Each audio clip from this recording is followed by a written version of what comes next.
உங்களை பற்றி Facebook, WhatsApp, YouTube, இன்ஸ்டாகிராம்ல யாராவது பொய்யா அவதூறு போட்டாங்களா?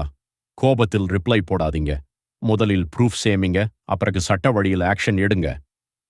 சமூக வலைதளத்தில் யாராவது உங்களை பற்றி பொய்யான தகவல், அவதூறு வார்த்தை, எடிட் பண்ணிய போட்டோ அல்லது உங்கள் மரியாதையை கெடுக்கும் போஸ்ட் போட்டால் முதலில் பதற்றப்பட வேண்டாம்.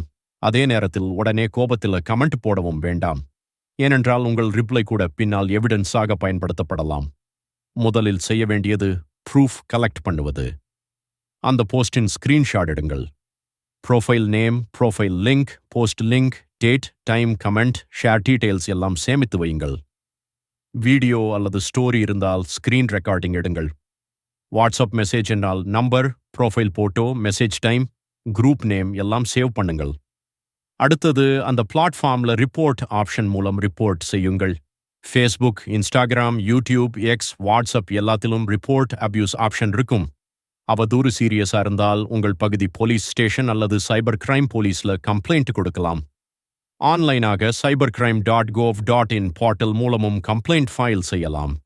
உங்களை பற்றிய பொய்யான குற்றச்சாட்டு, கெட்ட பெயர் ஏற்படுத்தும் பதிவு, தொழில் அல்லது குடும்ப மரியாதையை பாதிக்கும் கான்டென்ட் இருந்தால் அது BNS செக்ஷன் 356 டெஃபமேஷன் இஷ்யூ ஆக இருக்கலாம்.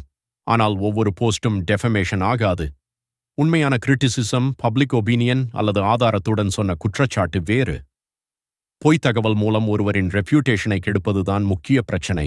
அந்த போஸ்டில் மிரட்டல், ஆபாச வார்த்தை, மார்பிங், பெண்களை அவமதிக்கும் content, personal photo misuse, phone number leak அல்லது பிளாக்மெயில் இருந்தால் சைபர் கிரைம் கம்ப்ளைண்ட்டை இன்னும் சீரியஸாக கொடுக்க வேண்டும்.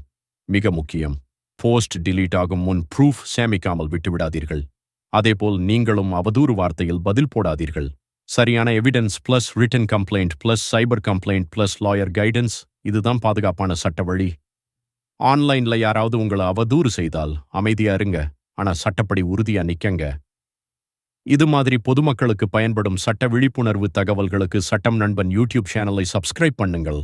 சட்டம் தெரிந்தால் பயம் குறையும், உரிமை தெரிந்தால் பாதுகாப்பு அதிகரிக்கும்.